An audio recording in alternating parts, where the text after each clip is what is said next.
Groups of Trump supporters and protesters separated by barricades arrived at Gateway Church hours before the president arrived. The demonstrations grew heated as time went on, with some turning their frustration toward our Fox 4 crew. David Sentendrey continues our coverage and show us what happened out there tonight. David. Yes, Steve, and the president's supporters were far outnumbered by protesters here today. We did not see any sort of violence. That is, we did not see any sort of violence from either side. We did, however, see a lot of raw emotion, frustration, anger. A lot of people want to see change, and they took this opportunity with the president in town to take to the streets.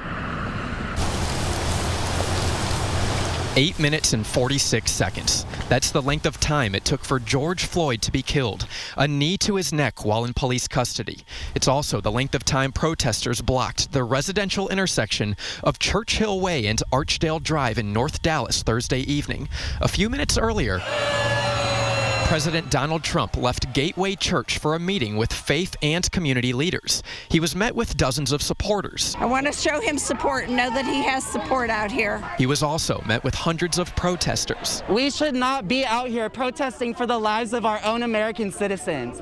Many who want him to say, Black Lives Matter. I would love to hear him say that and then pass policies that reflect that. Pastor Frederick Haynes, who once served as an advisor to President Obama, was not invited to the meeting with other faith leaders. He's calling for certain defunding of police departments. Public safety does not come through policing and controlling. It comes through opportunity. It comes through the erasing and removal of food deserts, job deserts, business deserts. When we do that, we're saying Black Lives Matter. When we don't do that, we're saying only policing those Black Lives Matter. Others are backing the blue. The fear that they live with and lack of respect, that's not the way we accomplish getting things done. We came out here, first of all, to say that all lives matter. Blue lives matter, all lives matter, and I'm out here to show that. We asked people for their reaction to the video of George Floyd being killed. People standing on the president's supporting side. You don't put a knee on a guy's neck anyway, particularly when you've already got him subdued. And one standing on the protesting side. My first reaction when I first saw it was honestly very empty. I felt like I didn't feel anything. Dante Quinn says he felt empty. He went on to say that later it hit him and he realized he'd been numbing himself to certain social issues for years. But it hit me later, once I really decided to feel what I was feeling. But some protesters didn't appreciate his comments. Does not represent Just in recognizing that, I recognize that's my courage. That's our courage as a whole. That's who we are. Especially when he said there's courage on both sides of these debates. I see both sides. Once you see one side and you see the other side, you see both sides, and eventually you see no side. So why are you here? Why are you here? Organizers of the protest stepped in the middle of our interview and stopped it. They asked us to leave and directed some language at us we can't say on TV. They didn't feel Quinn was representing their level of frustration with social injustices. We spoke with an organizer, offering to hear and broadcast her feelings, but she declined. One gentleman who stepped in the middle of our interview agreed. Not just about police brutality. I'm here also to talk about the economic wealth. How come black people are getting killed? And not only how black people are getting killed, how come black people are getting jailed? How come black people's neighborhoods are defunded compared to all these white people? And DPD says no arrests or citations were handed out on either side of today's organizing. Steve, back to you. All right, David, I want to ask you a few questions about what you were in the middle of. I've been to enough protests with counter-protests, and there's not a lot of listening that goes on there. It's mostly back and forth yelling.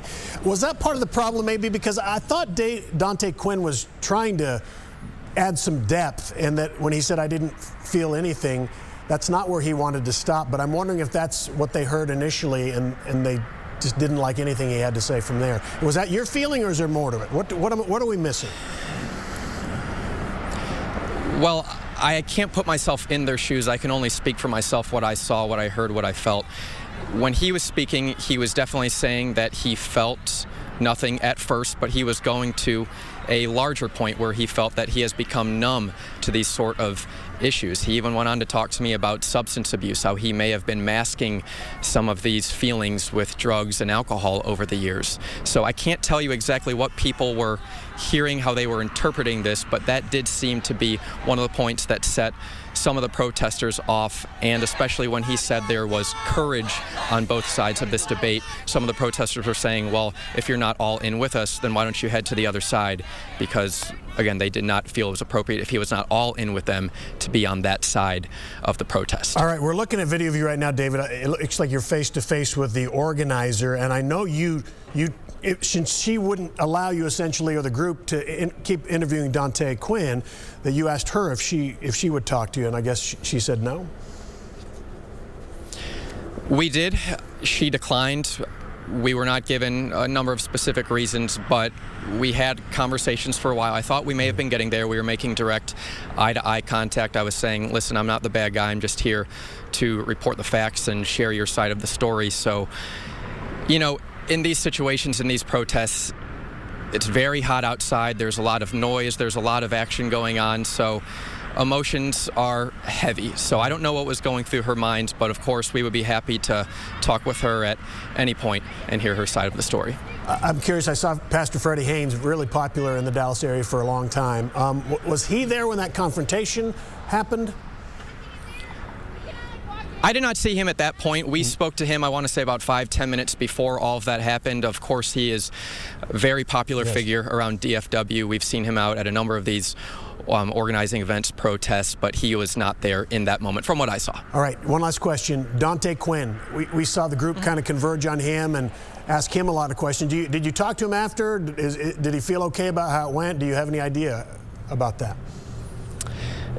So we were kind of pushed off to the side, and around that time the president's motorcade started to come by, so we were shooting video of that. But I was keeping an eye on him from afar, and I will say he was having several conversations with protesters, some who had been adamant about him leaving. So it appears that he didn't leave, at least immediately, and he was trying to break down some barriers, have some conversations. Again, I have no idea what those conversations sounded like, what he was saying, what the opposition was saying, but he was there for a while, and there was some sort of communication. All right. Good background. Thank you very much. David Sentendrey live.